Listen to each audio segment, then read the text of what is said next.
Ahora pasemos al análisis. Ya Jorge nos daba algunos elementos y nosotros antes en nuestra introducción también añadíamos Juan Raúl Ferreira, analista que nos acompaña a esta hora. Agradecidos por estar con nosotros en estos minutos, Juan Raúl. Con todo gusto, yo escuchaba con mucha atención el informe y bueno, queda muy claro cuál es la agenda y cuáles son los grandes desafíos que tiene el Papa. Yo diría que hay una lectura distinta de si las cosas salen bien o salen mal entre la jerarquía interna de la Iglesia. Esto pasó en España, pasó en Chile y va a pasar en el Perú. Y la visión que el propio Papa tiene, porque la visión de su rol es distinta. La que él tiene de sí mismo y la que tiene la jerarquía eclesiástica de los países católicos más conservadores.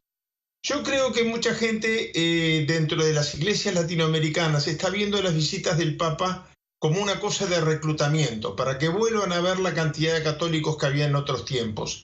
Y yo creo que él se dedica a mandar mensajes sobre los temas de fondo de lo que considera su misión.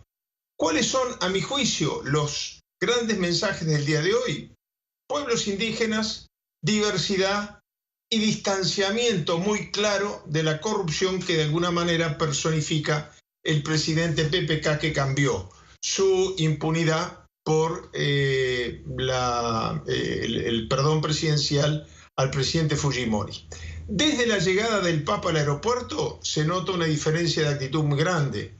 Ayer a mí me llamó la atención la sobriedad con que el Papa, casi que hasta excesivamente serio, recorrió la alfombra roja, y el presidente Puczynski, que parecía, lo digo con todo respeto, pero un jugador de fútbol saludando a las multitudes, tratando de robar protagonismo a ese acto de llegada. Pero esto se va a ver más patente en las siguientes cosas. En primer lugar, arrancar no en la capital sino en Pueblo Maldonado tiene solamente una lectura posible. Un mensaje hacia la biodiversidad, es decir, hacia el tema ecológico y medioambiental, sobre todo días después de las declaraciones del presidente Donald Trump, que ponen en riesgo incluso el futuro de la humanidad. Y por otro lado, un respaldo a los pueblos indígenas, cuando hay muchos países que aún no han cumplido con las normas de los tratados de la OIT en materia de defensa de las tierras que pertenecen a los indígenas. Segundo mensaje importante es el de la distancia con el presidente Pedro Pablo Kuczynski. Él tiene media hora prevista desde la llegada, los actos de bienvenida, saludo cuerpo diplomático, etcétera, etcétera, y salida para su reunión siguiente. Es decir, que tal como había anunciado desde Roma, le va a dedicar un máximo de 15 minutos al presidente de la República, que contrastan enormemente con la presidenta Bachelet, con la cual se encontró varias veces durante el viaje y que al mismo tiempo durante la entrevista, fue una entrevista que tuvo hora de comienzo pero que no tuvo hora de fin. Lo más importante es por qué el Papa le acota tanto el tiempo al presidente y le da solo 15 minutos de entrevista. ¿Cuál es la próxima actividad? Uno diría, bueno, alguna actividad multitudinaria que le impide llegar tarde. No, una cosa novedosa que todavía no ha sido, a mi juicio, señalada suficientemente por la prensa. En este viaje, el Papa, tanto en Chile como en el Perú, por primera vez asume su rol de Papa y de jesuita y se reúne con la totalidad de los sacerdotes jesuitas de cada país. Y esto, teniendo en cuenta la diferencia que en la época colonial y precolonial tuvieron los jesuitas con el resto de las congregaciones religiosas respecto de los pueblos indígenas, reivindicando ya desde aquel entonces la necesidad de que se les respete su propiedad de su tierra ancestral, es una señal muy fuerte desde mi punto de vista. Creo que no es una mera visita de cortesía las que tendrá con sus hermanos jesuitas, sino una reivindicación.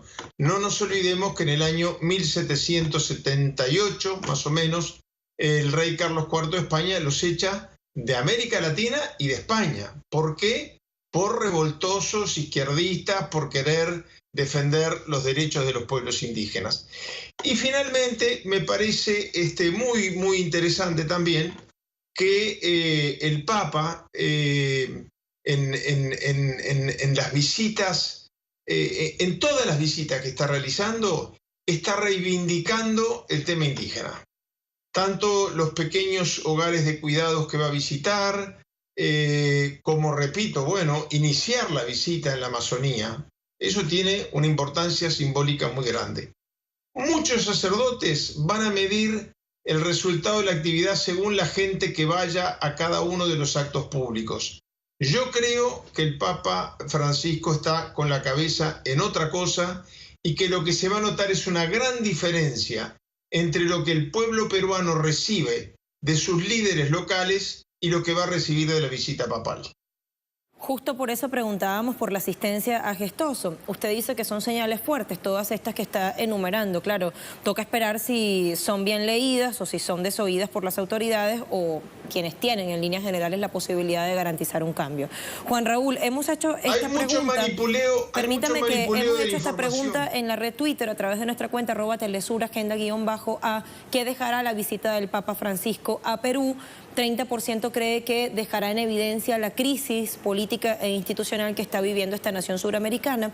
0,9% opina o se decanta por paz y reconciliación, visto que el sumo pontífice irá también en busca de esto. 43% se decanta más bien por gastos onerosos, que ha sido también una de las grandes críticas que se ha hecho a esta visita, los más de 11 millones de dólares que se han invertido en esta logística, y 18% considera que renovación de la fe será la gran resulta de esta visita pastoral. 148 votos hasta este minuto. Bueno, dejamos esa pregunta allí, Juan Raúl, y muchísimas gracias por haber conectado con nosotros en Minutos de Agenda Abierta. Muchísimas gracias y seguiremos en contacto.